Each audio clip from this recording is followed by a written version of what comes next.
மீன் வாங்கி ரொம்ப நாள் ஆயிட்டேன்னு சொல்லிட்டு மீன் வாங்கிட்டு வர சொல்லியிருந்தேன். அதுக்கு ஒரு பேஸ்ட் மட்டும் ரெடி பண்ணால் போதும். வறுவலும் ரெடி ஆகிடும், குழம்பு ரெடி ஆகிடும். அதுக்காக 1/4 மூடி தேங்காய், 20 சின்ன வெங்காயம், ஒரு தக்காளி, 1 டீஸ்பூன் அளவுக்கு பெருஞ்சீரகம் சேர்த்து அரைச்சி எடுத்துக்கோங்க. மீனை மேரினேஷன் போட்டு வச்சுட்டா டேஸ்ட் நல்லாயிருக்கும் அப்படின்றதுனால அதை ஃபஸ்ட்டு ரெடி பண்ணிடலாம். ரெடி பண்ணி ஃப்ரிட்ஜில் வச்சுட்டேன்.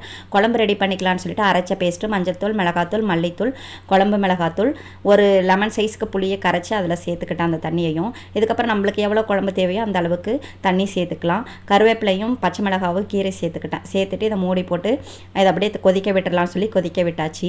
இந்த சைடில் வந்து மாங்காய் வந்து நல்லா கட் பண்ணி வச்சுக்கிட்டேன். பழமாக இருக்கிற மாங்காய் போட்டிங்கன்னா அவ்வளோ ஒரு டேஸ்ட்டாக இருக்கும். குழம்பு நம்ம எப்படி வைக்கிறோமோ இல்லையோ அந்த பழமாங்காய் போடும்போது அவ்வளோ ஒரு டேஸ்ட்டாக இருக்கும். அதனால் அதை போட்டுக்கலான்னு சொல்லிட்டு போட்டு வச்சுட்டேன். லாஸ்ட்டாக வந்து தாளிப்பு போட்டுக்கலான்னு வெந்தயமும் சின்ன வெங்காயமும் போட்டு நல்லா தாளித்து லாஸ்ட்டாக சேர்த்து மூடி போட்டு வச்சிங்கன்னா அவ்வளோ ஒரு கமன்னு குழம்பு ரெடி ஆகிடும். அவங்களுக்கும் வச்சு சாப்பிட கொடுத்துடலான்னு மீனையும் பொரிச்சு முட்டையும் வச்சு கொடுத்தாச்சு.